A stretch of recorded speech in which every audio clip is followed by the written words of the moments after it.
Okay. Tim, you're in a parking garage. I am. What parking garage are you in? Los Angeles. Oh, you already got down to L.A. Yeah, man. Just arrived this morning. It's pretty wild out here. Okay, so I saw you, just to give people some context, and we'll talk about your show, but I just saw you up in Seattle just about 4 days ago. You're already making your way down the West Coast.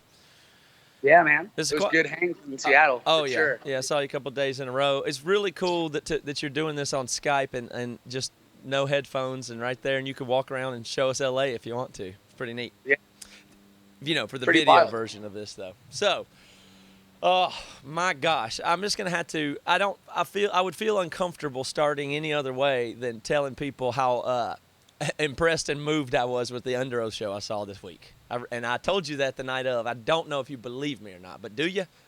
You did tell me, and I didn't believe you. You but don't. I appreciate it. Do you believe that I'm sincere when I'm telling you that's the best I've ever seen Underoath? Dude, that's awesome. Or is that an a bunch insult? of people have said that on this tour, so that's really it's really encouraging.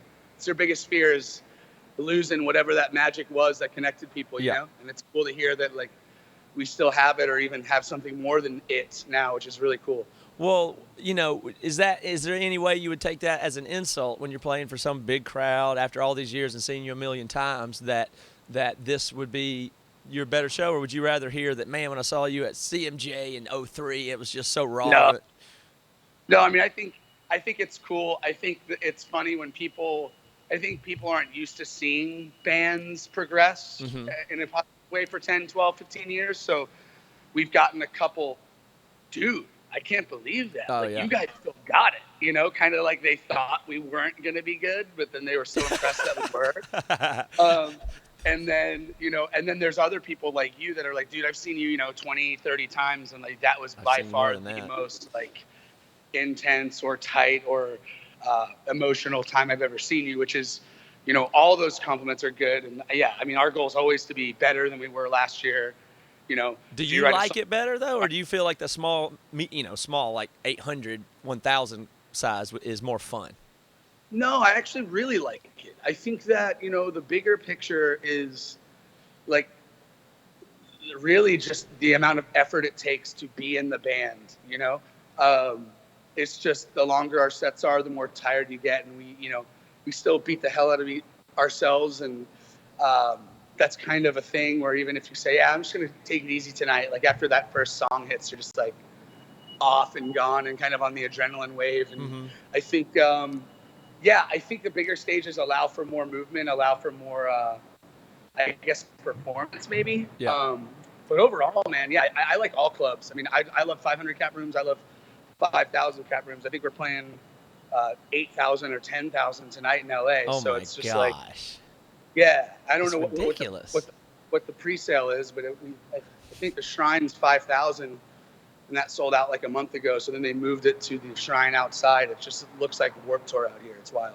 That's just too much. I mean, there's something about this so powerful, and some bands don't do that well on that big stage. Like, I was just thinking the whole time, I was like, if Emery had the opportunity to do this show and had that slot, I don't think we could do it well. I just don't think there's a way we could do it well. Like, at least not what you got, like what you do and where Spencer's at and being powerful and the light show and what it is. I always saw our bands have some similarities or similar genre or whatever, but I really can't imagine us pulling that off and it being good and on a big stage like that.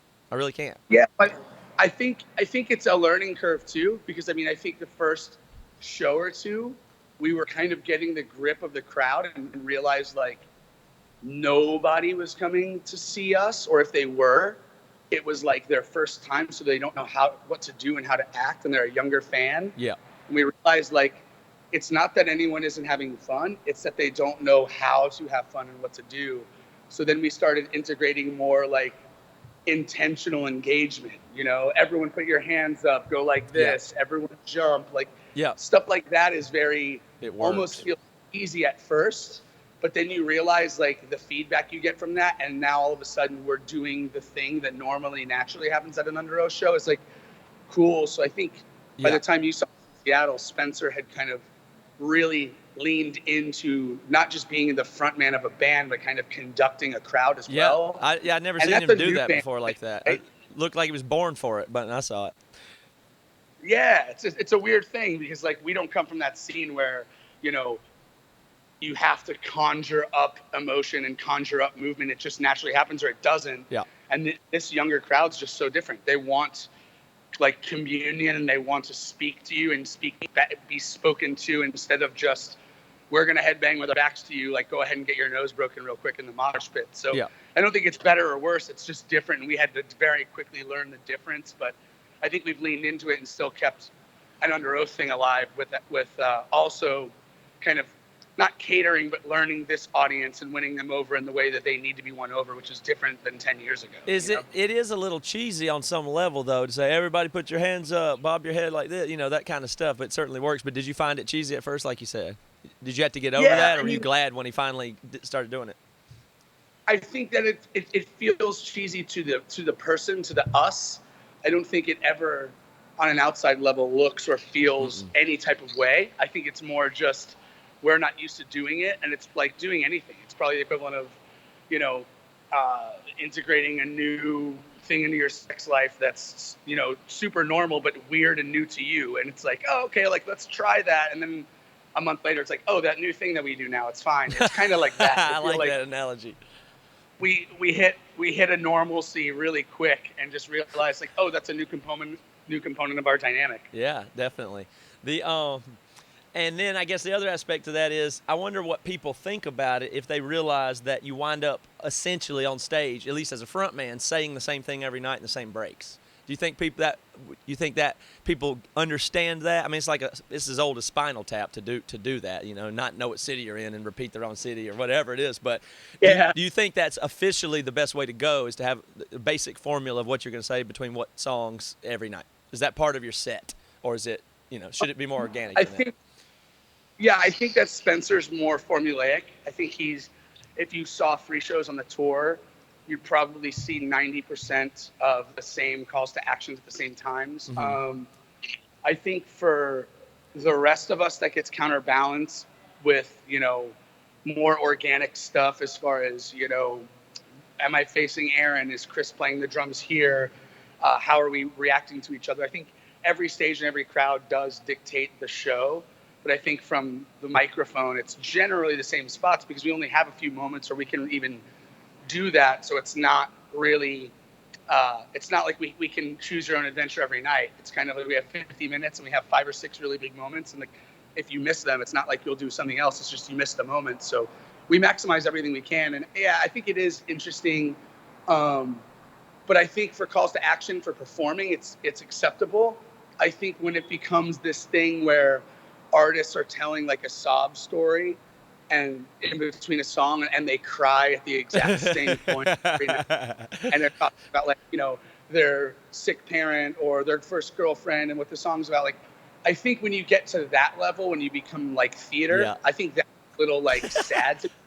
But when you're just like, get the fuck up or whatever you're doing, like, Beartooth says the same thing every night. Bring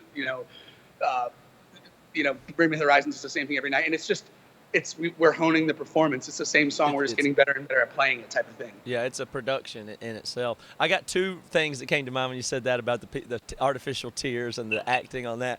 We were had an opening band for us that we had taken out one time, and he did this monologue about, I think both of these might be where they were doing something for charity, like it was a cause they were connected to, and they would give the speech every night. But the band was, I won't say what band it was a dorky band that we didn't really like a ton overall, but they were okay. And the lead singer would do the speech every night, and all the other bands and all of us, we all had it totally memorized, and we'd say it to each other, and we'd call each other up right now and say, and this, and I won't even betray it at all, but we could recite the guy's whole speech. And everything, and he would do it so dramatically and have the same emphasis every night, and it was just so funny to listen to. And then I tell you who else does that really well is Steven from Amberlin. He would put it on when we did the first Tooth and Nail tour. They had for World Vision. He would give a World Vision speech, and it was just like on another level of calculated performance that I've ever seen. He's so good at it. And you're like, what the hell are you talking about? Yeah, I mean, it sounds very sincere when delivered. It'd be like if somebody from a movie you liked, if you had Brad Pitt come and walk into the room with you every day and deliver lines from Legends of the Fall, and you'd be like, it would just be super weird because it seems so powerful and real when you hear it the first time, and then it's Yeah. the same every night.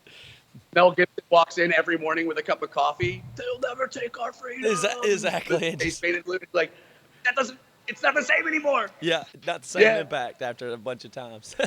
No, we were on tour with the band. Same thing. Like, I won't necessarily say anything, but they're really good friends of ours, and they're a massive band. And we were out with them, and the singer would fall into a character, like a Southern draw character. Mm-hmm. And he would, and he'd always have this thing where he would say something that he'd stutter, and then he'd say it again, like that. Like he had the stutter programmed into his speech. Yeah, like Matt and Reba. I said Matt and Reba.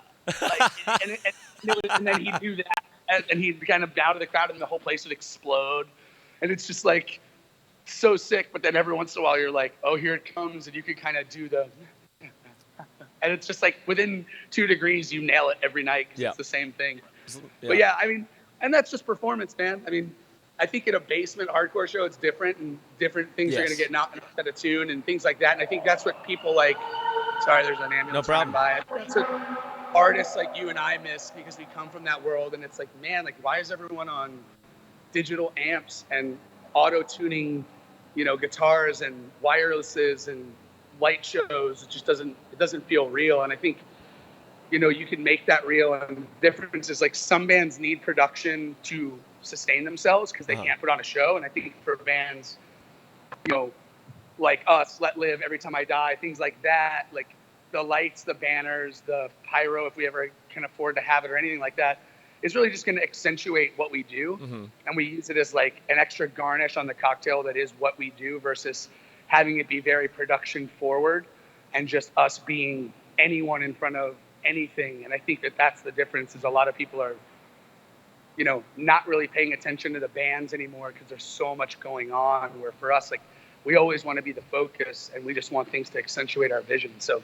it's just a different way of doing it. I don't think either way is right or wrong. It's just a different way. Yeah, because I've seen you guys on the small stage, and that's really good in its own way, too. But it's really amazing that you have the ability to adapt like that. Let me back up real quick before we get to what else we want to talk to. But you mentioned that some of those production things off the top of your head, digital amps, whatever. You said auto-tuning guitars. Is that a thing? Are people tuning their guitars in real time live? How's that work? Yeah, so we were just in LA at a recording studio, and this dude had a bridge in his guitar called an Evertune. Yep. And it's tension based, so you basically string the guitar, you adjust with a micro adjustment exactly where you want it to stay, and then it remembers the tension, and you can literally beat the hell out of this guitar and bend the note all the way up, and it would not change. You can make it where you can make the guitar where your bending doesn't change the pitch.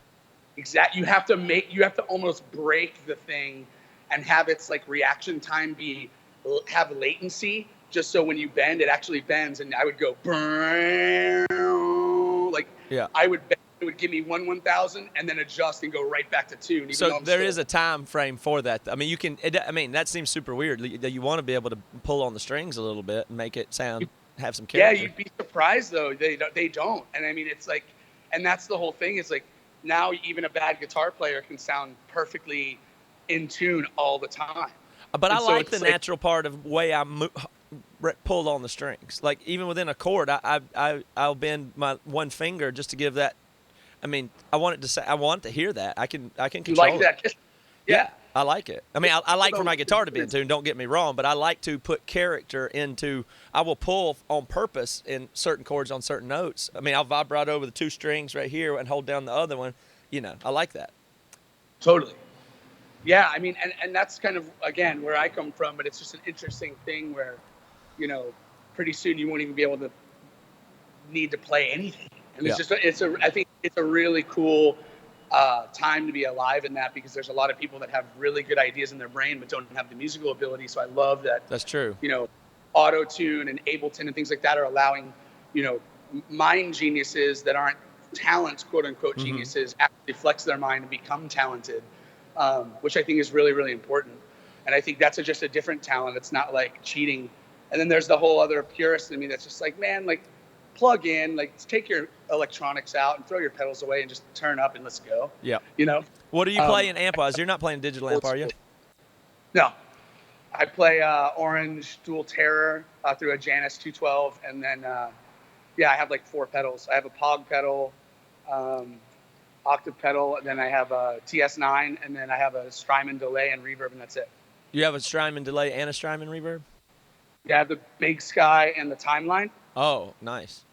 Yeah, they're sick. Yeah, I have 2 Strymons too. I have the Flint reverb and the El Capistan delay, and that's basically I use those constantly. It's all new to me because it's kind of the reverse of what you guys are doing, and not because I disagree with what you're doing. If we could, man, I would love to one day have ever been the size of your band and get the opportunity to put together a big show and have lights and budget. And I mean, we played that crowd that we saw you with, for instance, was.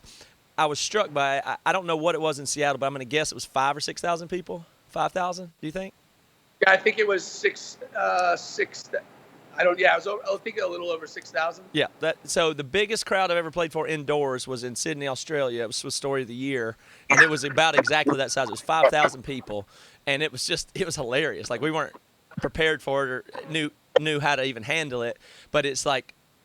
It's just an unbelievable feeling to see. And I played for that many people at a festival or outdoor or at Warped Tour or something like that, but it's not the same thing just being in a room with 5,000 people or 7,000 people, whatever it is. And it's just the craziest thing. You feel this like primal power, like it's scary almost. It's like, whoa, you feel power in the sense that, it's like this tangible, palpable energy of power. And it almost scares me. It's like intimidating. Like, I'm like, whoa, it's kind of almost overwhelming, and I'm sure addictive too.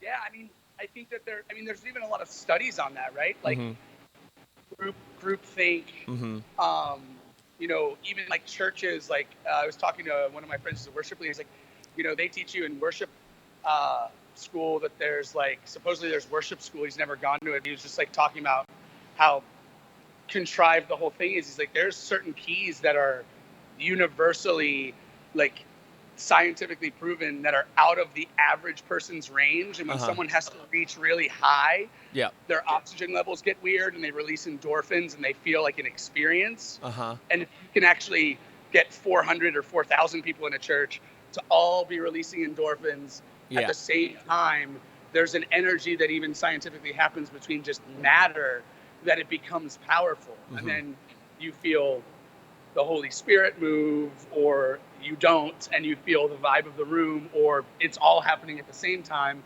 I don't feel a way about either of those things one way or another, but it's a really interesting thing to realize that these things that feel so pure and so natural are actually very scientifically placed in that key and in that register, sitting you right next to this other person to create this bigger thing. And I think that's what happens more naturally in like a setting like Seattle or a setting like LA tonight. It's like when you have 7,000 people singing the same word, like there's something that happens. Like there is like an electricity that happens, and I'm not a scientist, but man, it's pretty impactful. Yeah, and it's weird because you talk about energy. It sounds like I'm saying, well, like these crystals have an energy or an aura. It's not that. I'm sure that there is way more science to be done to actually explain it, but on some level, it's no different than interior decorating in a bar gives you a certain vibe, and it's there. Only is for 30 people, and there's certain dynamics if you do a group counseling session where it gets super weird if you have over 8 people, or 100 people at a party feels a certain way, and then at 150, people start being disrespectful and breaking shit at your house, and it won't happen if there's 30 people at your house, but it will if 100 people come to your house for a party. It's just, and there's just so many things in there that's crazy. And how about this one? See what you make of this one. More than 7,000 people will listen to this podcast, but it contains none of that energy. You know what I'm saying? Like right now, I do not feel like if we had to do this on stage, me and you talk right now, and all the people that were going to listen to this podcast, we're in the audience. We're sitting here. You would just not be able to speak this way at all. We'd have to be saying, you would be speaking with this tone, and you couldn't help it. Like no matter how hard you tried, or if you did, it would be the most boring, worst thing imaginable. But nonetheless, more people will listen to it. So it's not purely about the numbers. It's like everybody that listens to the podcast is an audience of one.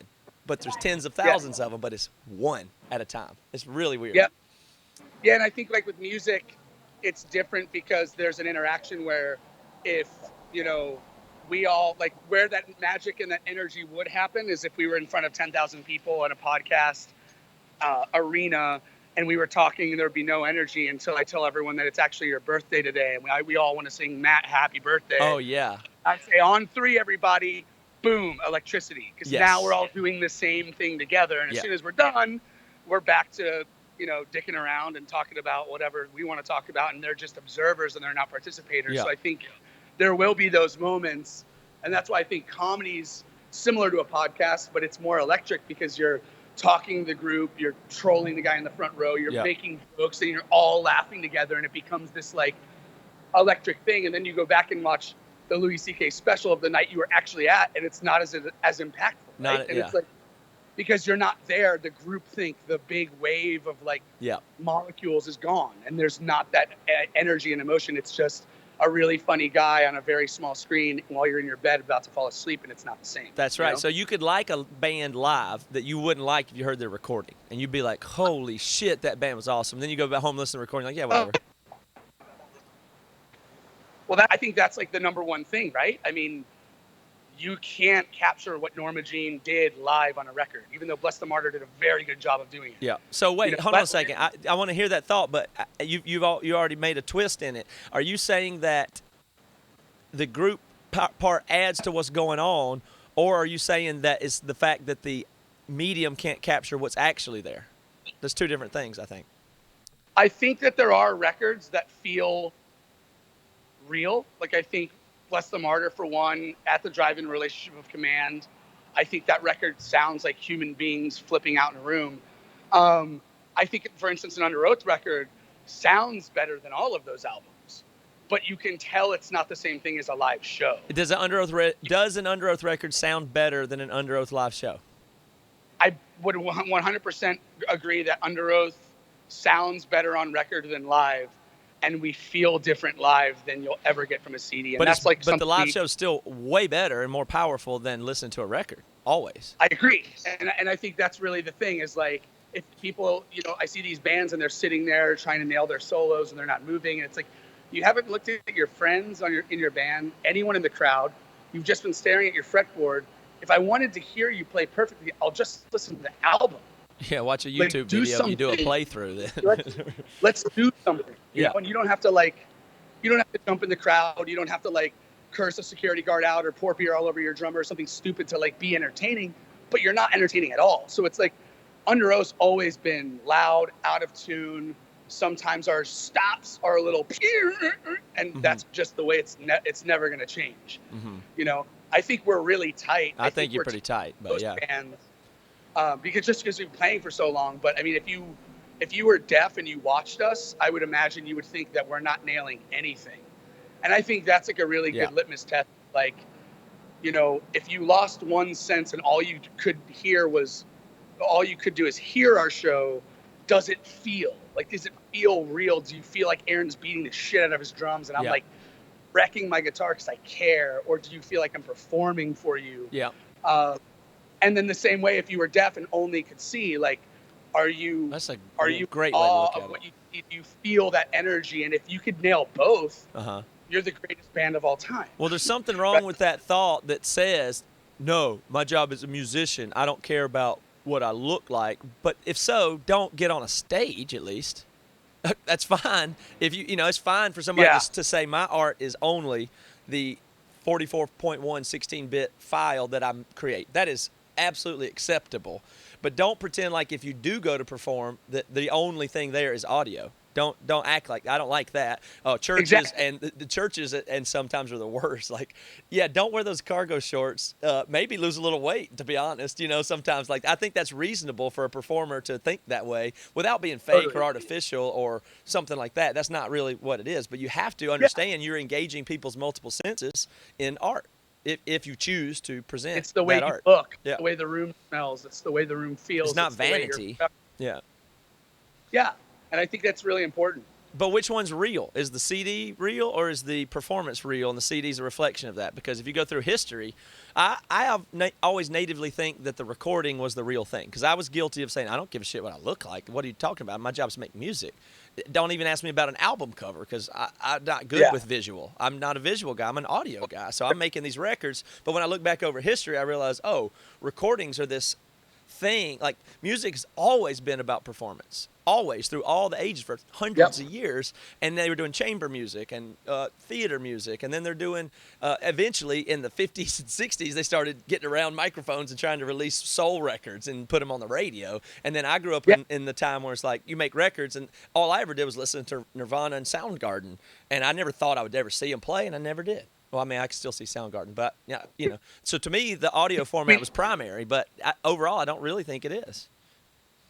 Well, I think that, so here's the deal. I think our old publicist used to be married to this guy who worked for a company called, I think it was Blue Note Productions or Glass Note. But it's an old jazz label. And he told me this story once. He's like, dude, like, we would go to these old abandoned like gas stations in deep Mississippi where all of our artists were. We would sign these artists, but they wouldn't come to the studio. They didn't know how to do anything. And they wouldn't travel, but they do these things on Saturday nights where they do all night jazz, and it's all improv. And he's literally for 12 hours. And he was like, in Mississippi and in Alabama, like, the way that stuff works is everyone stays up all night and does whatever they need to do, drink all night, like do coke, whatever you got to do. And the only rule is that you better get your ass to church in the morning, which I thought was really, really interesting. But what was even more interesting is, like, aside from that cultural relevance of, like, oh, that stuff still happens or used to happen even while I've been alive, is he said they would go in with like 10 mics and mic up the entire session and record 10 to 12 hours to tape straight.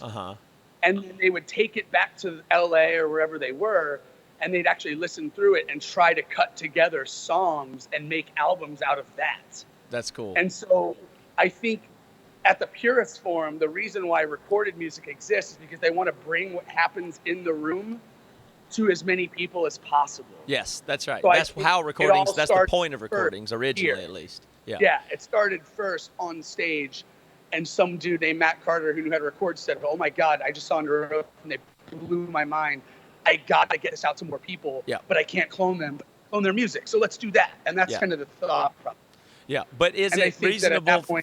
Is it reasonable philosophically for me, growing up in the 90s, to say, am I wrong, or is it okay for me to say, the audio recording master is primary? Yeah, I mean, I think it is. I think at this point it has switched. I mean, now you don't get to go on tour and play to people unless you have a great record. So now we've taken the thing that was a means to an end to get this beautiful, raw thing live recorded in a basement somewhere out. There's a lot of science. But there's a lot of science to really, like, work through, what that looks like, in the sense of, now we're deconstructing songs, and we know that if we don't get to the chorus in this key by this time in the song, you're going to lose attention. And if you keep people's attention, they're going to come to the show and you're going to make a bunch of money. So you have all these, like, watered down songs out right now. And I think that, I agree that now it's all about the recorded music and the written music, and people are spending hundreds of thousands of dollars on co-writers and producers and mixers so that they can get people's attention to come see them. And then you have bands like Let Live that really work hard at their records, but I don't know that they care that much, because they know as soon as they walk on stage, anyone from any magazine that was there is going to be like, holy shit. And then they're going to get another tour. And so there are still good live bands that record because they have to. But I think they're few and far between now. I think it's more about putting out the right record. Do we have the right songs? And all of that. And so it's very tough to see that switch, but it works. And that's just the way we live. And it's not a good or bad thing. It's just the way it is. Yeah, I think I'm on the train of exploring the organic more than I ever have before. I mean, because I was always into recordings. I like Nirvana's Nevermind just the way it is. And as soon as it came out, Kurt Cobain was saying it was overproduced. And I was so bummed out. as a 14-year-old or something. I loved it. I just couldn't. I thought it was the perfect thing exactly, no matter what. And them live was okay, and I had all their bootlegs. I would go to record stores to find their bootlegs. It was way before internet and everything. And I didn't like it as good, but I thought that was really cool. And unfortunately, never got to see Nirvana play. But I liked it. But he was saying it was overproduced, and I've always had a tension with that. And I've always tried to learn to produce and record, and I've taken that to its extremes. I mean, you've seen me play on tour with no amp, and I've edited every note of a guitar before. I've done every type of tracking, and I've gone through that at the same time that other people in culture have too, to where I reached the point 3 or 4 or 5 years ago where I was like, I can't even do this anymore. This sounds ridiculous. It just sounds so silly to make everything sound so good. I just don't like. I feel like I took the medium as far as either I could go or it could go, and along with everybody else getting so good at recording so cheaply, and I've just lost interest in it and knew I couldn't continue down that path. So now we even went back and built our live set, and I've got my guitar amp and rig, the stuff that I haven't cared about in years. I'm getting back into gear, and I'm going to record this next record, and I'm just going to put a microphone in front of my amp, and I will not think about it I know what I'm going to play, and I'm going to put a microphone in front of it, and that's all that's going to be. I'm not doing anything other than that. So for sure. Yeah, I mean, I think that's cool, man. I think that, I think Kurt Cobain's ethos was like, if I'm playing guitar and I'm the only guitar player, then I don't want a double guitar anywhere. Yeah. And it's like you've already overproduced it, and I think that's a little extreme. But I love the punkness of that. I think what we see now is like your MacBook Pro is the 5th, 6th, 7th, 8th member of your band. Right. And at that point, it's like, well, man, that's a bummer. But you know what? It's also not. It's for rock bands. I think it's different. I think rock bands should still be rock bands. But I think for EDM, hip hop, electronic, indie stuff like that, hard auto-tune vocals or chopped up drum samples that are made to do things that a real drummer could never do. Sure. I think there is an art, and I love the freedom of that. I just think for rock, that's why you gravitate towards them Crooked Vultures and Jack White and Foo Fighters, because they spend a lot of time on their music, I'm sure, but it feels real, like someone played it. And I think that's what we're missing. Let me see if I can go a deeper level of what's behind that. So to me, certainly you can't accuse the technology of being a problem. Electric guitar's technology, whatever. You know what I mean? Guitar itself is technology. So it cannot be a technological thing. It's an art thing. And so art being a subjective thing, the way I think about art philosophically is that it is I think that all art, and maybe haven't thought it through, but is high level exclusive decision making. That's what art is. You have chosen a thing that is inherently risky and and exclusive to all other choices, and then it can have out of that arises a style and a collection of those decisions. So what you're doing by screaming is making a statement or doing something, and you're doing something, let's say, as screaming originated or started to become prevalent, it was a boundary breaking decision that was risky, and it's a decision to do that. But once those decisions become commonplace, they're no longer decisions. They're just the way things go. And so therefore, if you take technology just to make everybody sound the same or in tune, for instance, then you've gone the opposite way of art. But if you take auto-tune and make some sound that nobody else is making and it sounds crazy and weird, well, good for you, because you're doing high-level decision-making at the exclusion of other stuff, or running the risk of sounding auto-tuned or cheesy or like a computer. You've put yourself into a vulnerable territory, and that has to be what art is about, I think. Yeah, I think so too, and I think that there is a correlation between success and ratio of art. I think that there is like a large portion of manufactured music. Like, I love the idea of a song, right? Mm-hmm. Like, Underoath's back on tour, and everyone keeps asking us, what are you going to do with your new music? Are you going to do new music? We're like, dude, we're just on tour, we're chilling, we're doing our thing, we'll figure it out. But the one thing that's really prevalent now is like co-writing and songwriters, which has always been prevalent in other scenes. It's just weird that it's prevalent in our scene now. But what's happened is there's now, it's similar to like women, right? Like there's now an industry standard for what a song should look like.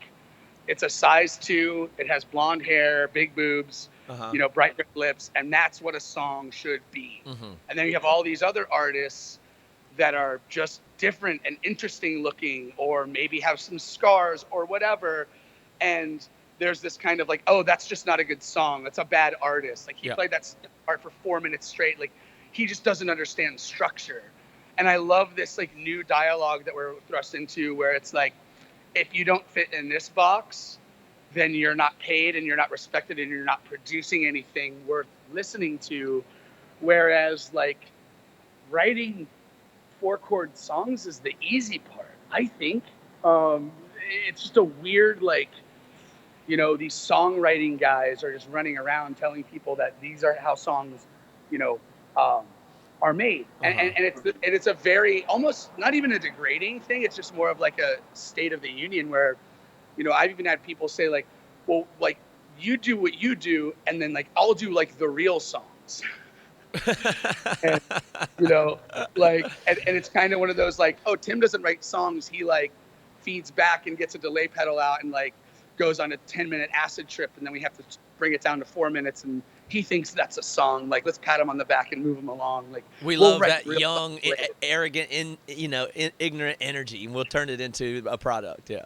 And it's funny that like that's not a song. Or like Tame Impala. Like me and Aaron are fighting about this right now. Like he thinks Tame Impala is the worst thing in the world. He's like, all the Paramore kids love it. And I'm like, I love it. Like, I think Currents is one of the best albums that have come out in the last couple of years. He's like, but you love it he told me I love it for the wrong reasons. He's like, you love it for the wrong reasons. You love it because it makes you feel a certain way, and you get all like sad bastard emo, and you think about your feelings. But if you actually stopped and actually listened to the record, you realize like there's not really any songs. And it's like, it's a really interesting thing, because we have the same conversation a lot of like, is there good and bad art? Yes. Like, is art is like that even possible that there's bad art, for instance? Yeah. Is everything so subjective that you can't objectively say like this is bad? I think you can. Think that everyone would say yes. And I think that some people would say the guy who can't sing and is singing out of tune and is playing an out of tune guitar off time, that's a factual bad performance or a bad song if it were to be recorded. Yeah. What you see though is like Bob Dylan. Yeah. And Tom Waits, right, and all these guys playing like rough, tough, out of key and vibey, and it's like, it's this weird thing where like now people are attracted to the flawed art more, because every other, song on the radio is a bombshell, and like, dude, blonde and like big boobs is over. Like we don't care. It's not even I love it anymore. Yeah, blonde and big boobs. Like, I agree with that. I want like a girl with like weird eyes and crooked teeth and like curly hair or something. You know what I mean? Yeah, just kind of crooked in the scope of the song. And it's like, and I think that like that's a really really important thing. So it's like, and I've always been attracted to that like my whole life. Like even my wife, like I think she's beautiful, but she's not like a LA Tesla driving like psycho plastic Barbie like some of these guys think is cool. She's just a really pretty looking girl, and I think she's unique, got quirks that I'm attracted to, and that's how I write songs. Like that's just kind of how my brain works. I don't like perfect anything. Yeah, no, it's quirkiness and it's uniqueness are two values that I would say are often or mostly or entirely attached to art. But okay, so bad song, is there such thing as a bad song? If so, can you? I mean, somebody will say they like that bad thing that's obviously bad, like an unskilled person with nothing to say. Of course, that's not good. I mean, somebody in a prison somewhere may hear it that's in solitary confinement, and they may think it's beautiful because it's of course, that's possible, but it's easy to identify an untalented person doing a bad thing that's not inspired and say it's not good. I think that's totally acceptable, but I want to say it on another front, and you tell me if this is true, and then we'll go farther. What about the music that you hear in, let's say, American Eagle or The Gap, and it sounds like pop music you hear on the radio, except for it is not. But by every ostensible way, it sounds like a radio song, but it's just license-free or paid-for licensed music to play in that store. Yeah. I would like to say that is not art, or it's bad art, or it's inherently not good. I would like to say that. What would you say? Yeah, I mean, I think I err on the side of like, there's two things. So subjectivity, right? So subjectivity is if one person likes it, then it is now valid and it becomes good and liked by someone somewhere. I like to associate it's like food, right? So my argument is there is good and bad food. Facts. McDonald's will actually kill you. Disagree. Soda will actually kill you. There's a ton of people that love it. I love And it. would hand over heart say it's the best food they've ever had. So in a subjective music conversation, McDonald's actually isn't bad at all. It's fantastic. Mm-hmm.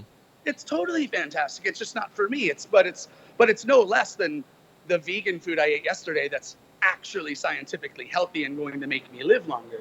So, I mean, I think you have to have the conversation of how do people consume music, and is it art, and does it affect and touch other parts of your body and psyche and mind and headspace, or is it only 45 minutes in, 45 minutes out, and you're unchanged forever? And I think that, like, if I consumed country all day long for a year, I'd probably see you on this podcast next year with a cowboy hat dipping, right? Because music isn't just I like it or I don't, or the chords are off. It's literally something, at least for me, that like affects my lifestyle. Mm-hmm. And so, you know, I choose to eat raw and real art because I want to be healthy artistically. Is it sometimes easier to just naturally get sucked into the next Taylor Swift single on the radio? Of course it is. She didn't write it. Some genius 45-year-old dude who knows exactly what to do to you at the right time to keep you locked in and want you to keep going back to it constructed that song. So it's like, I don't consider that doesn't make it bad though, does it? Like bad? It doesn't. No, I think it's a difference between music and art. And going back to loop, what I was just saying is where I ended with Chris and Aaron and our crew was really funny is like, I get it. All music is subjective, but all music just isn't art. And that's okay. Mm-hmm. Like, and that's kind of where I land. It's like the stuff that you hear at Gap or Rule or Forever 21 or wherever you're talking about in the mall, like, it's not art. It's just, but it is music because there's something, it's vibrating a speaker. Yeah. So someone could like it because it's just, and it's like, that's going to brighten someone's day probably. So yeah, that music isn't bad or good. It's just there, but it's sure as hell isn't art. And so I think that's more where I go is I don't really like listening to music. I like listening to art. And so do I have guilty pleasures? Can I rage out to, you know, I don't even know, Taylor Swift. My kids love Taylor Swift, or Britney Spears, Toxic. Like, yeah, those are great written songs. They're not art though.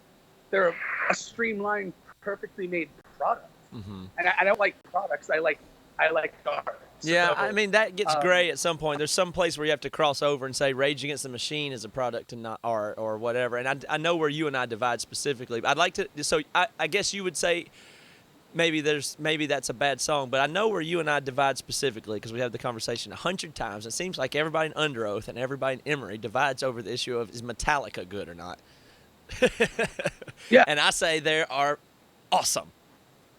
Yeah. And y'all don't like Metallica, which is mind-blowing. Yeah, Metallica's awesome at being average. I like it. No, they're the best. They're Metallica. They are the best. They invented this stuff. They pushed the boundaries. And I'm not saying the late Metallica records, but Master of Puppets, Through the Black Album, it's just monumental, groundbreaking, amazing art, great songs, performance, energy. I love it so much. And you don't? Yeah. And I know I've never owned a Metallica record in my life. Crazy. Try to listen to them and can't get through it. It's like eating broccoli as a 2-year-old. Even in the late 90s, you didn't hear Enter Sandman or Nothing Else Matters and like it. What? Yeah. I remember those songs on MTV and like jamming them, but it was also the same time that like you had Nirvana and Wu-Tang Clan, and I was just kind of like Smashing Pumpkins. I'm like, oh, that's cooler. Mm-hmm. And so I've always just been like an emo-ish kid. So you don't think is there a difference in Smashing Pumpkins and Metallica product art-wise, or is it just your preference there? I think that's just a preference. I think in reality, I don't like Metallica, but I couldn't in good conscience say that band actually sucks. You know what I mean? Like for some reason. I'm sure I've heard you say those exact words before, but you were just making a point. No, I mean Metallica does suck. Okay, good. But they don't actually factually suck. They subjectively suck. Yeah, fair enough. I don't think they're a factual bad band. Then you have other bands you're like, dog, that is, I don't care if a million people like that. That is garbage. Can you name one of those? No. I mean, that's fine if you don't got one. But. Yeah, I can't. But like for instance, another layer to that is context, right? So like, the more you know about a song and the artist, the more you're inclined to connect with the song, whether it be good or not. Mm-hmm. Case in point, me and Chris, our keyboard player, are listening to this podcast called Song Exploder. Yep. And it's actually very similar to something we were talking about. And then we found it. We were like, oh, crap, it's already happening. 15-minute episodes, 10-minute interview with the artist, talking about every single stem. They have Bjork, they have Wilco, they have Youth Lagoon, they've got Joey Badass, all this stuff, right? Every spectrum, and they tell you how and why, and they pick one song, and they go through the whole thing, and then the last 5 minutes of the podcast are them playing the song that they've been discussing and dissecting, or exploding, as they would say. And then Chris got through all the artists that he knew, started listening to artists that he didn't. And I said, Chris, how many times have you gotten to the end of a podcast of a band that you normally wouldn't like or listen to on that podcast and not love the song? He's like, 100 for 100. When I hear the story, I'm already in on first note. That's a great insight. And I think that 21 Pilots is a really good example of that for me personally. I've always known the band's huge. I've heard their songs. I've never much liked them. I've never hated them. I just never really liked them or felt like I needed to listen to them. Went and saw them live, and I just... Now you get it. Yeah. Got it. Yeah. No, that's totally true. The same effect happens with books. That's why I think books is such a crazy medium, because you've given yourself to this guy for, I don't know, 8 hours now, and you're going to hear in his voice say his point of view for 8 hours. I mean, you never finish a book and go like, that was goofy.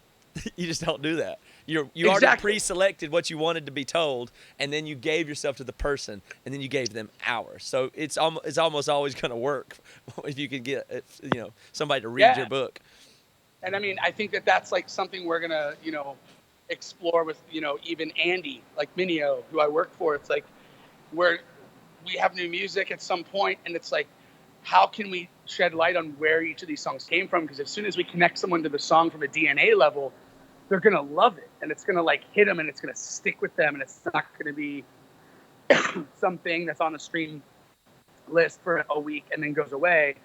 And, some of that's strategic in marketing and, longevity from a career standpoint. But the other side of it is just, I want people to understand what we're talking about here as an artist, as a collective that represents an artist. It's like, these songs are so deep, and if you don't listen, like really listen and hear, you're just going to miss it. Yep. I mean, Kendrick Lamar, Good Mad City is the perfect example.